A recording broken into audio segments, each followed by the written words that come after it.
क्या आप जानते हैं इस दुनिया में एक ऐसा सामूहिक कांड हुआ जिसे एक खुद के परिवार ने ही रचा था। मेरे हिसाब से शायद आपको जो मैं आज स्टोरी सुनाने वाला हूँ, ये स्टोरी आपको दिल्ली में हुए बुरारी हत्याकांड के बारे में भी याद दिला सकता है। आज की स्टोरी में स्वर्ग जाने के लिए खुद के परिवार के ही लोगों की हत्या कर दी गई। आज की स्टोरी का मेन किरदार है फ्रैंक का और साथ ही उसके पिता अलेक्जेंडर का। द आवर ऑफ किलिंग ये क्या है, इसके बारे में भी मैं आपको केस में जरूर बताऊंगा, तो इस लाइन को आप नोट कर लीजिएगा। 22 दिसंबर 1970 शहर सेंटा क्रूज जो कि स्पेन में बसा हुआ है। इस शहर में एक डॉक्टर रहा करता था जिसका नाम था डॉक्टर वॉल्टर ट्रैंकलर। इस दिन डॉक्टर घर में बिल्कुल अकेले थे क्योंकि डॉक्टर के सभी परिवार वाले चर्च में प्रे करने के लिए गए हुए थे। घर में डॉक्टर तो थे ही, साथ में उनकी एक मेड भी थी जो कि घर का काम कर रही थी और इस मेड का नाम सबीने था जो अभी सिर्फ 15 सालों की ही थी। डॉक्टर अपने घर में टहल रहे थे, इतने में डॉक्टर के घर की बेल बजती है। डॉक्टर टहलते हुए अपने गेट के आसपास ही थे। उन्होंने सोचा क्या मैं सबीने को आवाज लगाऊं गेट खोलने के लिए, मैं ही गेट खोल देता हूं। और जब उन्होंने गेट खोला तब उन्हें दो लोग दिखाई दिए। जब डॉक्टर ने इन दोनों को देखा, सच में डॉक्टर को इन दोनों का हुलिया बहुत ही ज्यादा अजीब लगा और ये दोनों बेहद गंदे हो चुके थे। और जब डॉक्टर की नजर इन दोनों के जूतों पर पड़ी तो सच में वो एकदम कीचड़ से लथपथ हुए थे और हाथों में भी कुछ गंदगी लगी हुई थी। और ये गंदगी कोई ऐसी वैसी गंदगी नहीं थी। तभी उन दोनों में से एक आदमी बोल पड़ा कि मेरा नाम अलेक्जेंडर है और ये मेरा बेटा फ्रैंक है। आपके घर में हमारी बेटी काम करती है, हम सिर्फ उसी से मिलने के लिए आए हैं। उसका नाम सबीने है। उसी टाइम डॉक्टर ने सबीने को आवाज लगाई और कहा तुम जल्दी से बाहर आओ, तुम्हारे पिता और तुम्हारा भाई तुमसे मिलने के लिए आए हैं। अब डॉक्टर यही सोच रहे थे कि इन्हें मैं अंदर बुलाऊं तो बुलाऊं कैसे, क्योंकि इनके पैर भी गंदे हैं और शक्ल सूरत भी इनकी कुछ अच्छी नहीं लग रही, क्योंकि अगर मैं इन्हें अंदर बुलाता हूं तो सारा घर गंदा हो जाएगा। डॉक्टर उनके साथ वहीं पर खड़ा रहा जब तक सबीने घर के मेन डोर पर नहीं पहुंच जाती। कुछ सेकंडों में सबीने घर के मेन डोर पर पहुंची और सबीने अपने पिता के गले लगी, यानी कि वो अपने पिता और भाई से मिल रही थी। तो डॉक्टर को लगा कि भाई ये इनका घर का मामला है, मुझे इन्हें यहीं पर अकेला छोड़ देना चाहिए। लेकिन डॉक्टर के मन में ये भी डाउट चल रहा था कि इतनी सुबह ये दोनों हमारे घर पर कैसे आ टपके, वो भी एकदम ऐसी हालत में। सच में अगर आप उन दोनों की हालत देख लेते उस टाइम पर तो आपको भी वो देखने में नहीं आते। अगर इन्होंने सबीने से मिलने के लिए आना ही था तो कम से कम नहा धोकर अच्छे कपड़े पहनकर तो आ सकते थे। डॉक्टर अब इस वजह का कारण जानना चाह रहे थे, तो डॉक्टर अंदर रूम में जाने की बजाय पास ही की दीवार पर साइड में जाकर खड़े हो गए और उनकी बातें सुनने लगे। इतने में सबीने के पिता अलेक्जेंडर बोले कि भाई पिछले ही रात यानी कि 21 दिसंबर 1990 के दिन हमने तुम्हारी माँ और दोनों बहनों को मार दिया है, क्योंकि उनके जाने का वक्त हो चुका था। ईश्वर की यही मर्जी थी। और दीवार के पीछे खड़े होकर डॉक्टर ये सब कुछ सुन रहे थे और ये जब उन्होंने सुना सच में वो एकदम बौखला गए कि ये क्या हो रहा है और इस बेचारी बच्ची सबीने पर क्या बीतेगी, कहीं ये बात सुनकर बेचारी बेहोश ना हो जाए। और इतने में ही सबीने बोली। सबीने ने अपने पिता का हाथ पकड़ा और दूसरा हाथ अपने पिता के गाल के ऊपर रखा और बोली आपने वही किया जो आपको करना चाहिए था और आपको ठीक लगा। शायद हमारी और उनकी किस्मत में यही लिखा हुआ था। अब क्या था, डॉक्टर के पैरों तले एक जमीन खिसक चुकी थी ये बात सुनकर। डॉक्टर को तो ये लग रहा था जब इस बेचारी बच्ची ने ये बात सुनी तो उसके ऊपर क्या बीतेगी, वो शायद बेहोश ना हो जाए। लेकिन यहाँ पर डॉक्टर खुद ये बात सुनकर बेहोशी की हालत में आ चुके थे।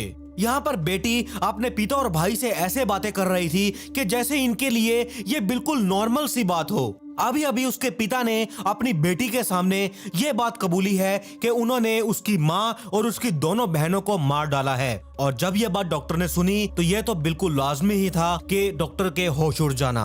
अब डॉक्टर को यहाँ पर उनके साथ कुछ गलत होता दिखाई दे रहा था, यानी कि उनकी सोच ही ऐसी बढ़ रही थी कि उनके साथ कुछ गलत होने वाला है, क्योंकि डॉक्टर को फ्रैंक और अलेक्जेंडर ये दोनों गलत नजर आ रहे थे और डॉक्टर को इन दोनों से तभी डर लग रहा था ताकि वो उनके साथ भी कुछ गलत ना कर दें। ऐसा सोचते हुए डॉक्टर बेडरूम की तरफ भागते हैं। उन्होंने दरवाजे को लॉक किया, खिड़की को बंद किया और दरवाजे पर सोफा, टेबल, हर एक चीज वहां पर लगा दिया ताकि वो दरवाजा तोड़ें तो अंदर ना आ सकें। अब इन्होंने पुलिस को फोन मिलाया और पुलिस को फोन मिलाकर इन्होंने वो सब कहा जो इन्होंने सब कुछ देखा और सुना। इन्होंने ये बताया कि सुबह सुबह हमारे घर 2 आदमी आए जो हमारे घर मेड सबीने काम करती है उससे मिलने, और इन्होंने ये कहा कि हमने तुम्हारी माँ और दोनों बहनों को पिछली ही रात मार दिया है, और ये तीनों कोई और नहीं बल्कि बाप, भाई और बेटी ही हैं। इन्होंने जल्दी से अपने घर का एड्रेस दिया और फोन काट दिया। डॉक्टर के लिए अब हर पल 1 घंटे के बराबर और हर मिनट अब 1 साल के बराबर लग रहा था। उन्हें सिर्फ यही लग रहा था कि उनके साथ कुछ गलत ना हो जाए। 5 से 10 मिनट के बीच में पुलिस वहां पर पहुंची, और इस तरफ डॉक्टर को यह लग रहा था जब पुलिस मेरे घर आएगी तो कहीं ये पुलिस से डरकर भाग ना जाएं। पुलिस घर पर पहुंची और डॉक्टर अपने घर से बाहर निकले। इन्होंने देखा कि बाप, बेटे और बेटी तीनों आपस में बातें कर रहे हैं और इन्हीं के पीछे पुलिस खड़ी है। तो पुलिस ने डॉक्टर को बोला कि कहाँ है वो लोग जिनके बारे में आप हमें बता रहे थे। डॉक्टर ने कहा कि ये यही तो हैं जिनके बारे में मैंने आपको फोन करके बताया। पुलिस वालों ने कहा, क्या डॉक्टर साहब आप भी हमारे साथ प्रैंक कर रहे हैं? डॉक्टर ने कहा, नहीं, मैं कोई प्रैंक नहीं कर रहा, यही ऐसी ऐसी बातें कर रहे थे। तो पुलिस वालों ने उन तीनों से पूछा, क्या आप डॉक्टर के साथ प्रैंक कर रहे हो? वो बोल रहे हैं कि आप दोनों ने 3 लोगों का कत्ल किया है। अगर आपने ऐसा किया है तो आप पुलिस को देखकर भागे क्यों नहीं? अब यहाँ पर बारी थी पुलिस वालों के होश उड़ने की। सामने खड़े हुए एक आदमी ने अपना इंट्रोडक्शन दिया। उसने कहा, मेरा नाम अलेक्जेंडर है और ये मेरा बेटा फ्रैंक है और ये मेरी बेटी सबीने है। अलेक्जेंडर ने कहा कि हाँ, मैंने और मेरे बेटे ने पिछली रात को मेरी बीवी और दोनों बेटियों का कत्ल किया है। यह हमारा पारिवारिक मामला है, हमारा धार्मिक मामला है। प्लीज अगर आप इस मामले से दूर रहेंगे तो ही आपके लिए ज्यादा अच्छा रहेगा। पुलिस वालों ने बड़े इत्मीनान से कहा कि ठीक है कि हम आप लोगों के काम में बिल्कुल भी दखल अंदाजी नहीं करेंगे, हमें आप लोग बस उन बॉडीज के पास ले जाओ। अलेक्जेंडर ने बड़े आराम से अपने घर का एड्रेस दिया और ये भी कहा कि हम वहीं पर रहते हैं। अभी भी वो तीनों बॉडीज वहीं पर पड़ी हैं। पुलिस ने अपने रेडियो के जरिए बाकी और पुलिस वालों को बुलाया, उन्हें एक एड्रेस दिया और बोला कि आप इस जगह पर जाकर चेक कीजिए कि सच में वहां पर 3 बॉडीज पड़ी हैं। अब पुलिस वाले उस घर में गए जहां पर अलेक्जेंडर रहा करता था और उसने उन बॉडीज का जो एड्रेस दिया था, जी हाँ, ये वही घर था। पुलिस वालों ने देखा कि गेट पर तो ताला भी नहीं लगा हुआ। उन्होंने गेट ओपन किया और जब वो लिविंग रूम में गए, सच में पुलिस वालों की भी यहाँ पर ये माहौल देखकर चीखें निकल चुकी थी। पुलिस वालों ने जब उन बॉडीज को देखा, सच में वो एकदम बेहोशी की हालत में आ गए और उन्होंने कभी भी पहले ऐसा दर्दनाक, खौफनाक मंजर नहीं देखा होगा जो इन्होंने इस टाइम पर देखा था। यहाँ पर बेडरूम में माँ की बॉडी पड़ी हुई थी और लिविंग रूम में दोनों लड़कियों की बॉडीज पड़ी हुई थी।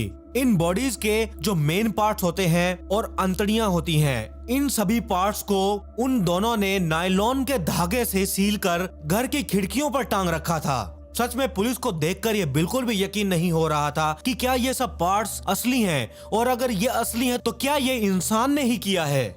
उन पुलिस वालों ने वापिस से उन्हीं पुलिस वालों को कॉल किया और वहां पर बुलाया। अब उनके साथ अलेक्जेंडर और फ्रैंक भी गए और साथ में सबीना भी पहुंची। जब उन पुलिस वालों ने अलेक्जेंडर के हाथ पकड़े उनके हाथों पर हथकड़ी लगाने के लिए, तब जो उनके हाथों पर गंदगी लगी हुई थी, मैंने आपको पहले ही कहा था कि जो उनके हाथ पर गंदगी लगी हुई थी वो कोई मामूली गंदगी नहीं थी। तो वो कुछ आम कीचड़ या कोई और चीज नहीं थी, बल्कि वो उन्हीं 3 महिलाओं की बॉडी का खून था, उनकी प्राइवेट पार्ट्स की वो गंदगी थी जो उनके हाथों पर जम चुकी थी। अब यहाँ पर पुलिस वालों के दिमाग में पता नहीं क्या आया, वो इन दोनों को पुलिस स्टेशन ले जाने की बजाय किसी साइकेट्रिक के पास ले गए। जी हाँ, उन्हें यही लग रहा था कि जिस तरीके से इन्होंने इन 3 महिलाओं को मारकर इनके प्राइवेट पार्ट्स निकालकर एक दीवार पर टांग दिए हैं, ये कोई मामूली इंसान नहीं कर सकता। इनकी जरूर दिमागी हालत कुछ ठीक नहीं है, क्योंकि ऐसा काम कोई भी नॉर्मल इंसान नहीं कर सकता और इनके बात करने का तरीका भी कुछ ऐसा ही है। अब पुलिस इन दोनों को लेकर जाने लगी।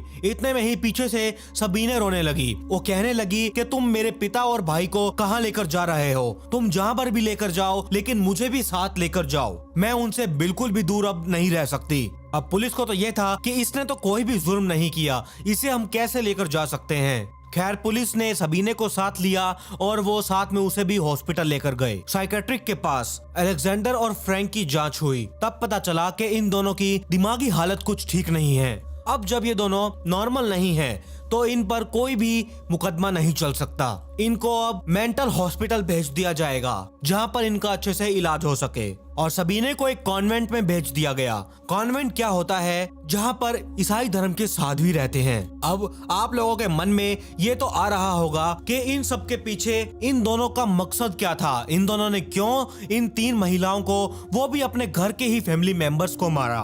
तो चलिए आगे जानते हैं कि इन्होंने ऐसा क्यों किया।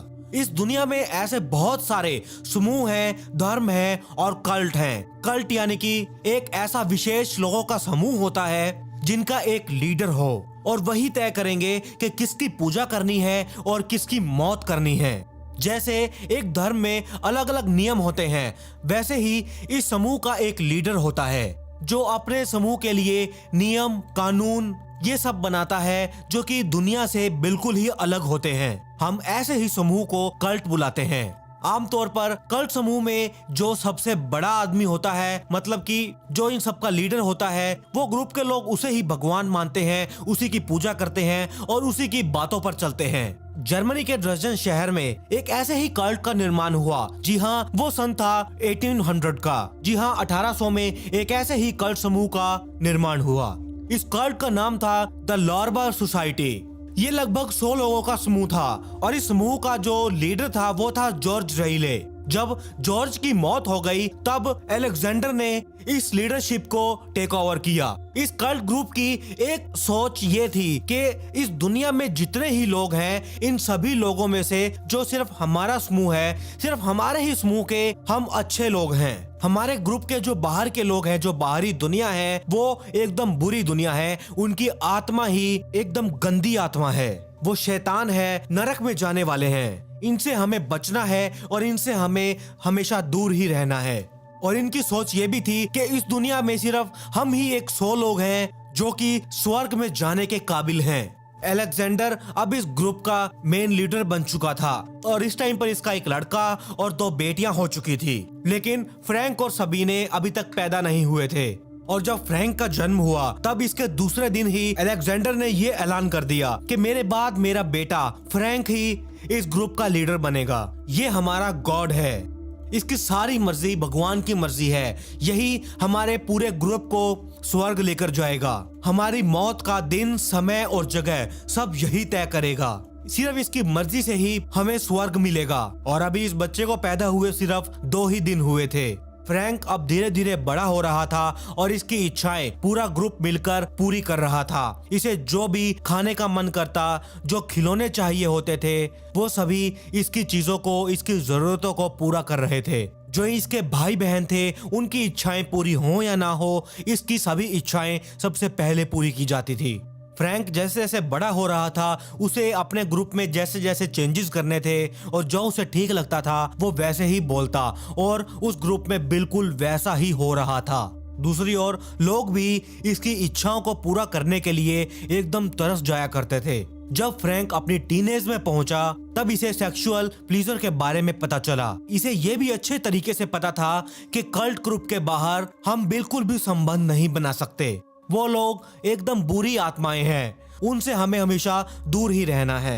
इसलिए इसने अपने पिता से बात की और यहाँ पर इसके पिता भी इसे देवता मान रहे थे। जी हाँ, इसे भगवान माना जा रहा था। इसीलिए अलेक्जेंडर ने अपने लड़के फ्रैंक की भी जरूरतों का मान रखा और उसे पूरा भी किया। और वो थी इसकी खुद की माँ और 2 बहनें। फ्रैंक ने इन तीनों के साथ संबंध बनाए। इसके ग्रुप के लोगों ने भी बिना हिचकिचाहट के इस पागलपन को स्वीकार किया और वैसे भी उनके लिए इसकी इच्छा तो ईश्वर के बराबर की इच्छा थी। अब यहाँ पर 1960 का दौर आ चुका था और इसी के टाइम पर ये सभी पागलपन, पागल वाली हरकतें शुरू हो चुकी थी। अब इस सोसाइटी की जो बेवकूफी भरी हरकतें थी, जो इनका पागलपना था, जो भी ये काम करते थे, वो सभी बातें अब बाहर लोगों के बीच भी आ चुकी थी। अब अलेक्जेंडर तो इस कल्ट ग्रुप का लीडर था और वो जो चाहता था वो भी इस ग्रुप में जरूर होता था। इसीलिए अगर बाहरी लोग विरोध करेंगे तो उसका सारा किया धरा तबाह हो जाएगा। इसीलिए इसे इस बात का एहसास होने लगा कि यहाँ पर रहना अब खतरे से खाली नहीं है और इसी वजह से अलेक्जेंडर जर्मनी से भागकर अपने परिवार के साथ स्पेन पहुंच गया। लेकिन ये बात तो आपको भी बहुत अच्छे से पता है, अगर हम जगह बदल देते हैं तो क्या उसकी भावनाएं, उसकी इच्छाएं बदल जाती हैं? नहीं, ऐसा कभी भी नहीं होता। और अब यहीं से स्पेन में ही शुरू होता है द आवर ऑफ किलिंग। 21 दिसंबर 1970 के दिन सब कुछ ठीक ठाक चल रहा था और जैसे धीरे धीरे शाम हो रही थी, शाम रात में ढल रही थी, इन्हें स्पेन में आए भी अब 10 महीने हो चुके थे। फ्रैंक अपने कमरे में एक कोने में बैठा हुआ था। बेड के ही दूसरे कोने में उसकी माँ लेटी हुई थी। जिस तरीके से वो लेटी हुई थी, फ्रैंक को बिल्कुल भी पसंद नहीं आया कि वो ऐसे इस पोजीशन में क्यों लेटी हुई हैं। क्योंकि फ्रैंक की परवरिश ही ऐसी हुई थी कि वो एकदम सनकी और शैतान बन चुका था। जिस तरह से फ्रैंक की हर एक इच्छाओं को पूरा किया जा रहा था, उस तरीके से ऐसा तो फ्रैंक को बनना ही था। तो यहाँ पर फ्रैंक को अपनी माँ के लेटने का अंदाज बिल्कुल भी पसंद नहीं आया। तो वो गुस्से में अपने पिता के पास गया और बोला कि द आवर ऑफ किलिंग आज ही है, इसी वक्त, यही जगह और अभी का ही समय है कि हमें द आवर ऑफ किलिंग का काम अभी शुरू कर देना चाहिए। द आवर ऑफ किलिंग का मतलब क्या है, अब मैं आपको यहाँ पर बता देता हूँ। द आवर ऑफ किलिंग का मतलब यही है कि इनके ग्रुप का मानना यह है कि पुरुष कहीं भी जाकर मरे, कैसे भी मरे, चाहे इन्हीं के ग्रुप का आदमी कोई इसे मारे या लीडर मारे, कैसे भी मरे ले देकर, उन्होंने तो स्वर्ग जाना ही जाना है। लेकिन जो स्त्रियां होती हैं, उनके मरने का दिन, समय, जगह, टाइमिंग, वो सब इनके ग्रुप का भगवान ही तय करेगा, जो कि इस टाइम पर इस ग्रुप का भगवान फ्रैंक है। और इनको मारा भी एक अलग तरीके से ही जाता है, क्योंकि इनके हिसाब से ये औरतें एक बुरी आत्माएं होती हैं। इनके मरने के बाद ही पुरुषों के लिए स्वर्ग का दरवाजा ओपन होता है, इनका मानना ये था। और वो भी ऐसे स्वर्ग का द्वार ओपन नहीं होगा। जी हाँ, इनके भी बीच एक विधि विधान होता है। 21 दिसंबर के दिन फ्रैंक अपने ही कमरे में अपने बेड के किनारे बैठा था और उसी बेड पर इसकी माँ सोई हुई थी। यहाँ पर घर की औरतों का दिमाग भी ऐसा हो चुका था कि वो द आवर ऑफ किलिंग का नाम सुनते ही वो मरने के लिए तैयार हो जाती थी। पिता को बोलने के बाद फ्रैंक वापिस से अपने बेडरूम में गया। माँ बेड पर सो रही थी। वो अपनी माँ के पास जाकर खड़ा हो गया। जो कपड़ों को टांगने वाला हैंगर होता है, उस लकड़ी के हैंगर को वो अपने हाथ में लिए हुए था और उसी से वो अपने माँ को पीटने लगा। अपनी माँ के ही सिर पर जोर जोर से वार करने लगा। उधर पिता ने दोनों बेटियों को लिविंग रूम में रखा हुआ था, क्योंकि माँ के बाद अब इन दोनों की ही बारी थी।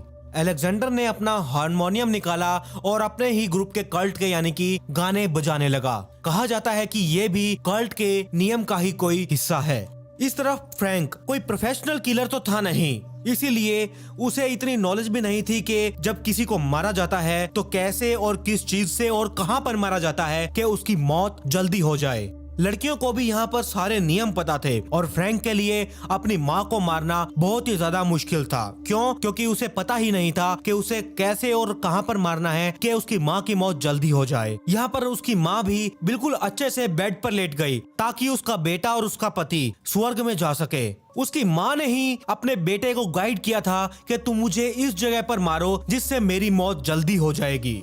और फ्रैंक ने बिल्कुल वैसा ही किया। वैसा करने के बाद अब इसकी माँ यहाँ पर मर चुकी थी। अब बारी थी फ्रैंक की बहनों की। जी हाँ, और इधर अलेक्जेंडर अपने कल्ट के गाने बजाए जा रहा था। इन दोनों बहनों को भी माँ के बताए गए तरीके से मार दिया गया। अब यहाँ पर इन दोनों की भी मौत हो चुकी थी, लेकिन इधर गाने लगातार बज रहे थे। तीसरी बहन तो यानी कि सबीने तो डॉक्टर के घर पर काम करती थी, इसी वजह से वो बच गई, वरना इसका भी मरना तो तय ही था। इन तीनों के मरने के बाद इन तीनों के प्राइवेट पार्ट्स और अंदरूनी हिस्सों को बाहर निकाल कर एक किल्ली पर धागे से सील कर उन्हें टांग दिया गया, ताकि इनके अंदर की सारी बुराइयों को बाहर निकाला जा सके। ऐसा सिर्फ इस ग्रुप का ही मानना था।